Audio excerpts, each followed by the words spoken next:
My name is Jalil. I'm an artist. I'm an artist developer. I make beats as well. My artist name is Run It Up Raw.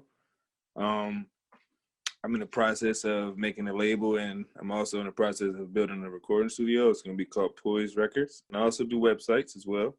I made a few websites over the years. I have a lot under my belt now, and I'm only getting better every day. So web design is actually one of the things that excites me. It's not necessarily a job. It's almost like art to me, if that makes sense. When I make a website, I like to express the person behind the business to the fullest extent, if that makes sense. Same thing with my beats. When I make a beat, I don't even like to say I make beats or instrumentals. I like to say I make a sound that's personal to the artist's feng shui. So, what made you want to get into music? Woo! Okay, so starting at a young age, I've always been fascinated with music. I can sing and I can rap.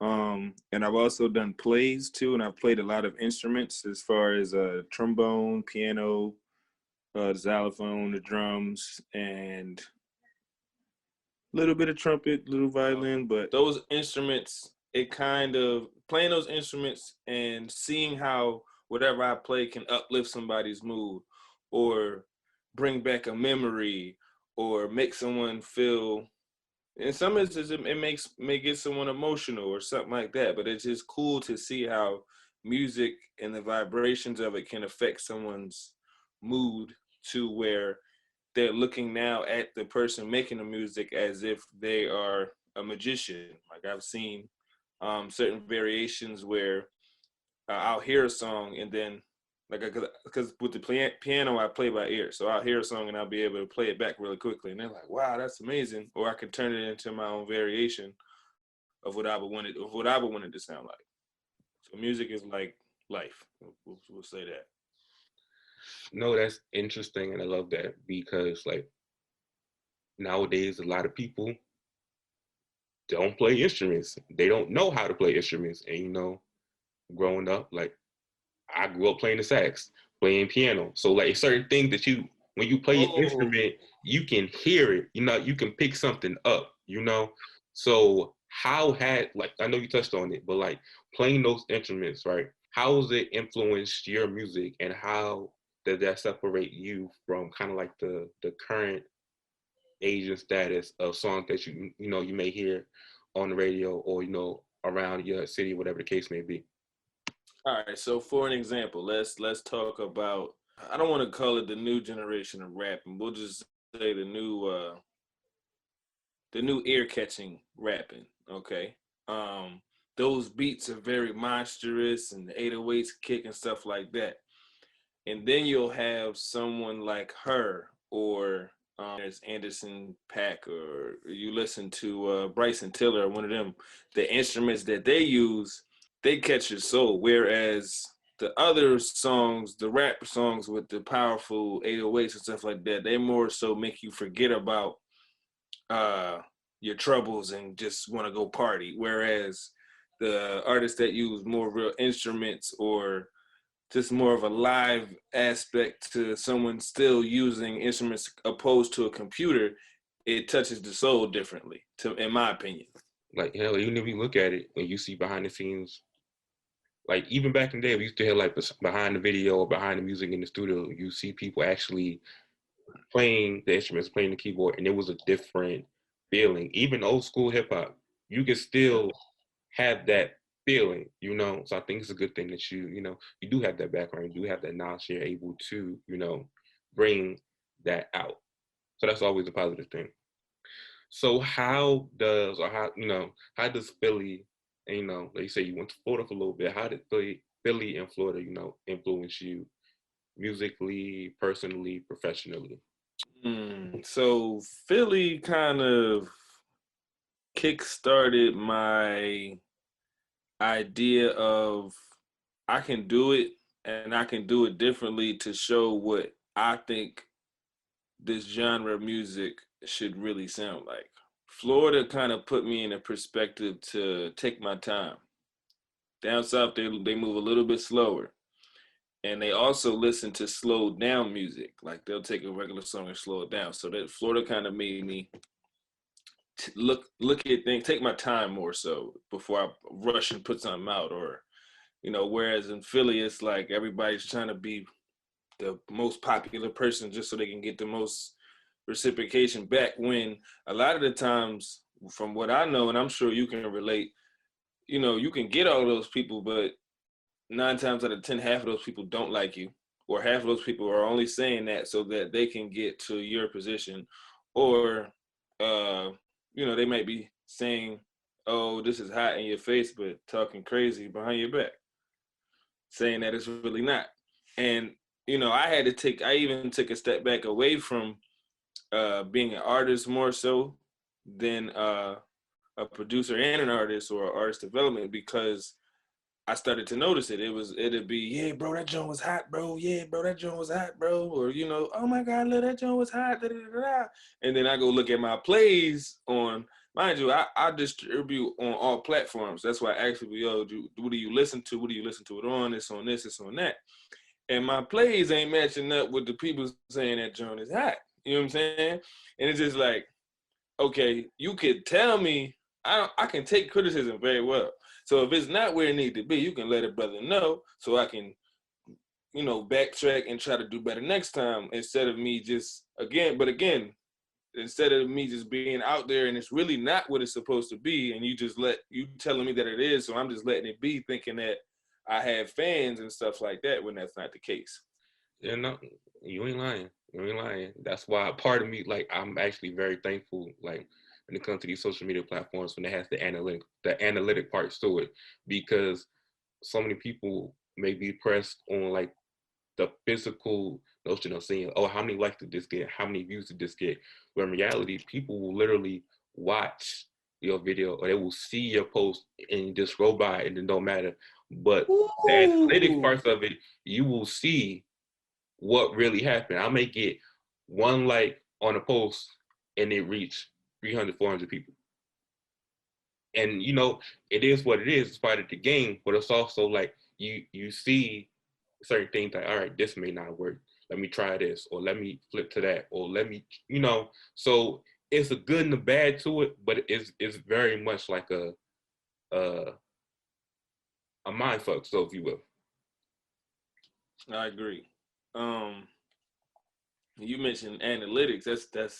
That's another thing. It's like, yeah, I'll post something on my story and it'll be like, yeah, I have 500 people, but only 10 people watching my story, and it just makes you think. Like, I done redid my Instagram a few times because I had a certain amount of followers, and it's like, oh yeah, I'm doing something, and then I'm looking, I'm like, what y'all following me for? If y'all not interacting, if y'all don't really believe in what I'm doing, there's nothing wrong with, having people on your story that and stuff like that. But it's just like, okay, at the end of the day, we're all getting older. You got a business, I got a business, you do something, I do something. If you really are that person that's, saying what you're saying and how you feel about me, then why are you following me and not really supporting me the way you should? And then it's just like, it would be the same thing vice versa. If you needed, you can ask any of my friends if they have a business or they have anything that they need reposted. Nothing. I don't even ask them, yo, yeah, I got you, send it to me, I'm gonna post it. Because at the end of the day, I don't care how much technology there is, I don't care how much promotion on Instagram, Facebook, word of mouth is still number one on how to get somebody into the door. Period. Listen, you not wrong. The phrase is like, your name hasn't spoken in the room that you don't even know of. And that is mad true. Because you don't realize it until you get an email or you get that notification or whatever the case may be, and it's like that aha moment where like, because I think everybody that is independent or is in some sort of independent route, you get to that point of like, yo, this really worth it. And then whenever you get to that point, if you're really doing what you're supposed to be doing, you get those signs here and there. It's like, nah, keep going, keep doing this, keep doing that. So things happen for a reason. Oh, for certain. For certain. So you remember the first song you ever wrote or produced, and what was it? Oh man. All right. So I had my aunt, she was doing the Thanksgiving drive, and my mom gave me the opportunity to come up with a song, and I made the beat too. This is when I was like 10 or 11, and I took the opportunity. I actually had my mom sing on the track, um, and I performed it at the Thanksgiving. Now, I was extremely nervous. Extremely nervous. That was the first time I was able to express myself through music. That was the first time I um, was on stage for something other than, theater or a play or choir or something like that. Um, so I was really nervous, but once I got past like the first couple lines, I started getting into my element. I don't know if you watched the movie Soul, where he kind of goes into his trance when he's playing the piano, something similar to that. Yeah, that was the first moment where I was like, yeah, I could do this. It wasn't too many people there that were musically known, if that makes sense. It was really for the less fortunate and stuff like that, but it was definitely big. Like it was a big moment just for me. No, I mean definitely for you to be 10 years old and to be in that space, the opportunity, that's a milestone. That's like something pivotal in your life, and especially like so for you to be tend to be doing this, and you had your mom on the track means you kind, family got some talent in it. So, what was that like growing up, and having a musical family, having musical family members, and you trying to do this as well, I don't put blame on anything or anybody, but I feel as though all of my family is very talented. Everybody, a lot of us can sing, a lot of us can play instruments, stuff like that. I feel as though the way society has gone, it kind of separated my family when it comes to music, as far as taking that step to your dream, if that makes sense, because bills get higher and higher, stuff like that, and it's just like my family kind of didn't want me to. They wanted me to chase my dream, but they also wanted me to have some security so that I'm not a struggling artist. If that makes sense. Because the world is cruel. Let's just say that.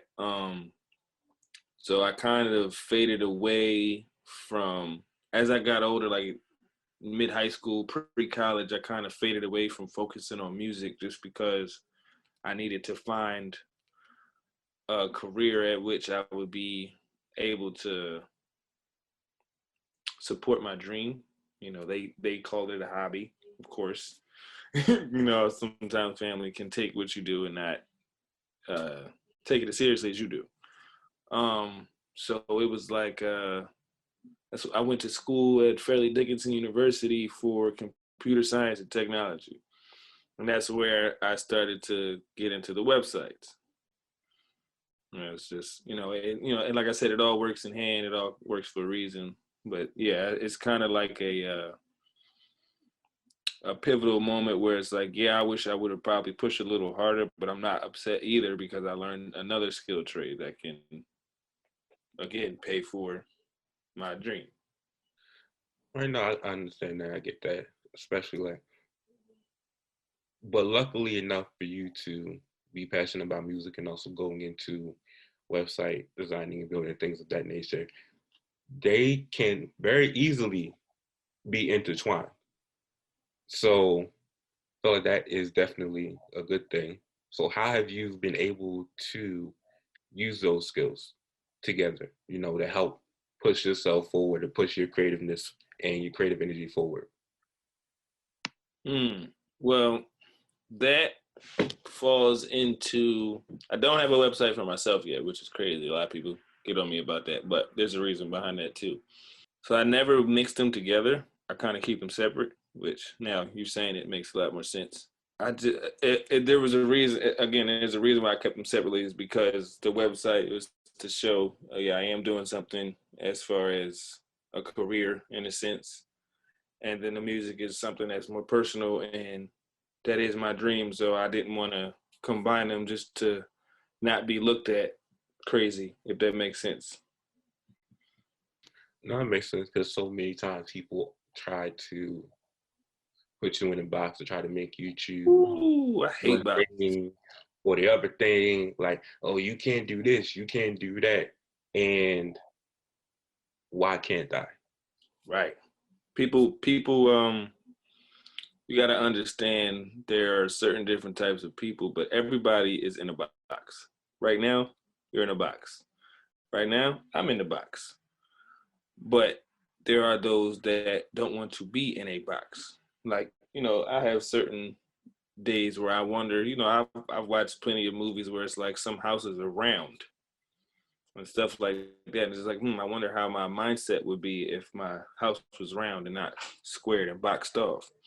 It's like systematically, it doesn't feel right to be in a box because if I have all of this stuff in one box and then I go outside of that box and then I bring more stuff into that box to mix with what I have in that box, I'm gonna either need a bigger box or I'm gonna just need to break the walls down, period, and not have a box at all.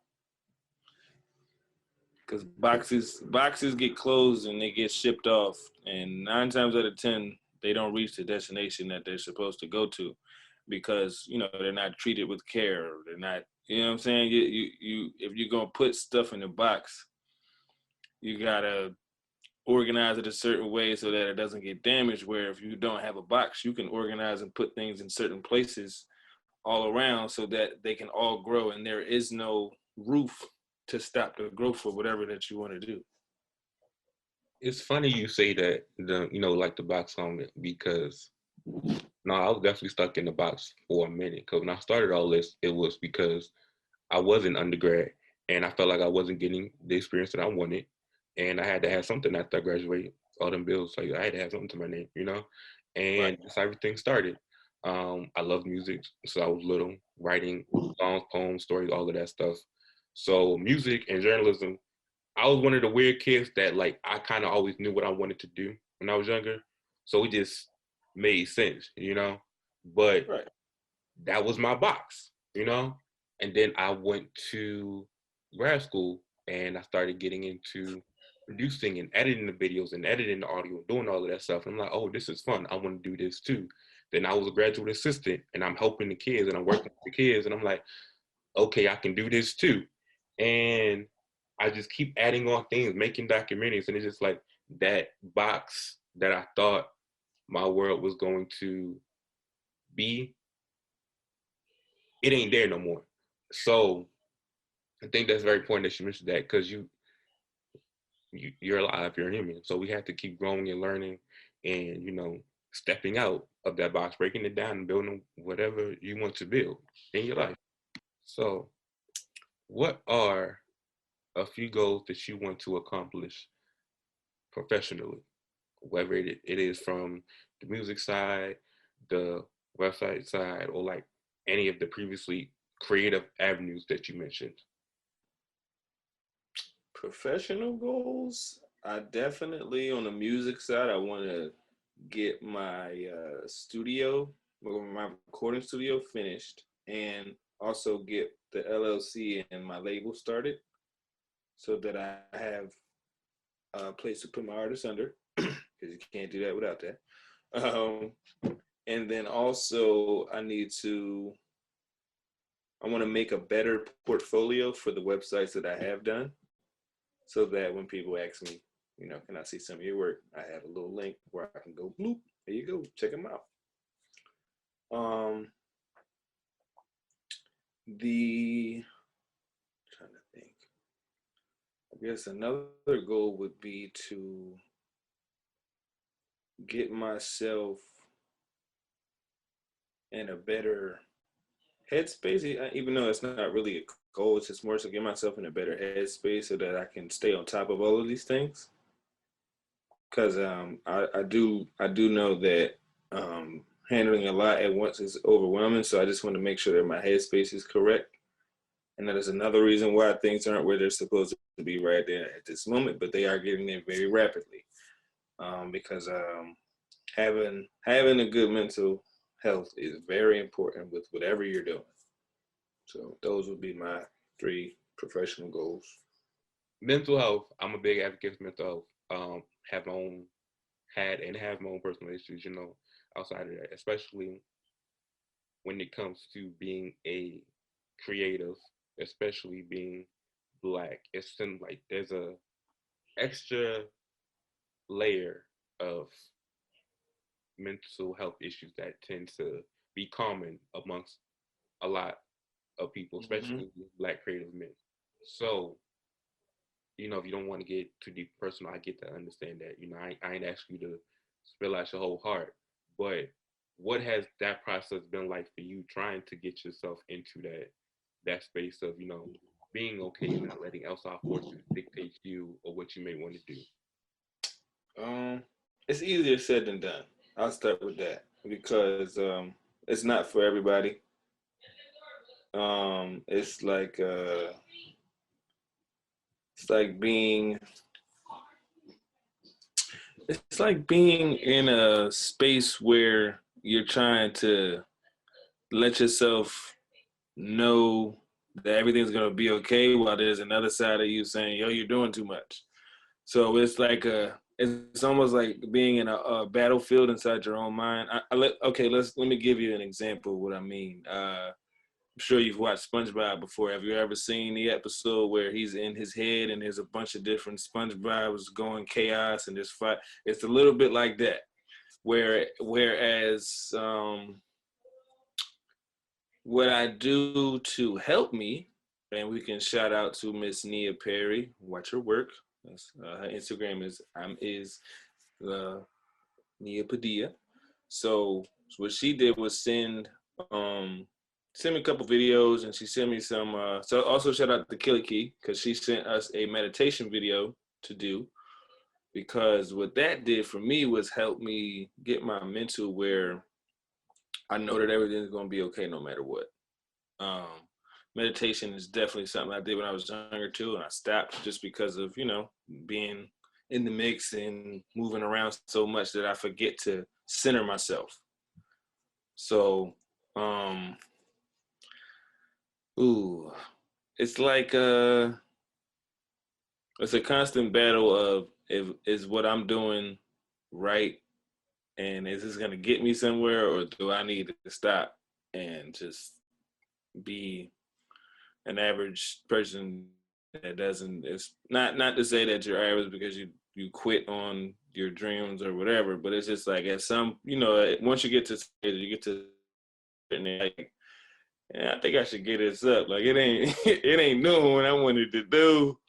You know what I'm saying? But what keeps me going is I listen to the stories of Jay-Z or 2 Chainz and stuff like that, and they didn't get on till they was my age or 30, or certain other people who worked decades and didn't see the light of day until they was almost 60. You know what I'm saying? And it's just like that's the kind of stuff that keeps me going. It's not necessarily the end, it's the journey. And my journey is very crazy. We'll say that my journey has, and I don't mean crazy in a bad way. I mean crazy in a sense to where if I didn't, I would do my journey all over again. It's depression and demons and stuff like that. Stuff is real. So it's just like you gotta center yourself at all times. You don't know who has you, even people you come around. Like you don't know who has certain demons or spirits on them that latch on to you now, and you just you're feeling good for 2 days. You meet this one person, y'all go out, y'all hang out, and the next 2 days you're like, I don't feel good. What's wrong with me? Like, you know what I'm saying? So it's just like you have to be careful. No, you right. You're right. And it's funny you mentioned Nia because if Nia don't do nothing else, she gonna look good in the picture. She gonna model her ass off, but she also is going to bring you peace, Right. serenity. Like she ain't gotta do much. All she gotta do is just be in your presence, and it's just very much a calming effect. Then come here for a second. I got this guy too. This is my little brother. Say hi. Hi. I Hey, got I got people I got people looking up to me too. That's another thing that will keep you on a straight and narrow. what does it mean to you being a black creative? Hmm. I used to say it's pressure, but now I say it's kind of elite. It's kind of cool. It's like putting myself in a different tier of creativity because there's a lot of amazing creatives, especially black creatives. So it's just like it's not even a category. It's more so of an accomplishment on life. Like I can make something today that people 50 years from now will go, "Wow, that was awesome. That was beautiful." You know, it's just like people strive off of doing a lot of people strive over doing things for money or doing things so they can get a big reward, and it's just me. The reward for me is just making people understand that life is, you know, something precious, and it also is nothing to be stressed about. Like, you know, we shouldn't be stressed so much because it's gonna put us in a lower vibration. So it's just like music, like I said, music is something that can change your whole mood. So if I can make some music that puts you in a different perspective to not even think about the outside world's negativity and it works, I'd be satisfied because I think that I've accomplished something that um, most people haven't, or you know, certain people have tried and they didn't have the team behind them or the tools that they needed or the encouragement from family and stuff like that. So life is like a I ain't gonna use the box of chocolates line, but it's you know it's like Baskin Robbins, you know you go in there, they got all types of flavors and all that. That's another thing. Like I don't want to box myself into a genre either. Like I like one of my favorite artists of all time would be Ray Charles, and people be like, "How is that? He don't even you know." That's just like you gotta understand where I'm coming from with it. That's a man who made a lane without even being able to see the lane. He couldn't see it. He could feel it, which insight enhanced his hearing, maybe enhanced his smelling and all of that to where it's just like, okay, if he can do it, I definitely can do it because he did it with, and I don't even like to call it a disability or a disadvantage because it obviously wasn't if he was able to reach the goals that he reached. So it's just like not having the same setback, we'll call it a setback, as he had. I definitely should be in a different element. It's not a money thing. It's a longevity thing.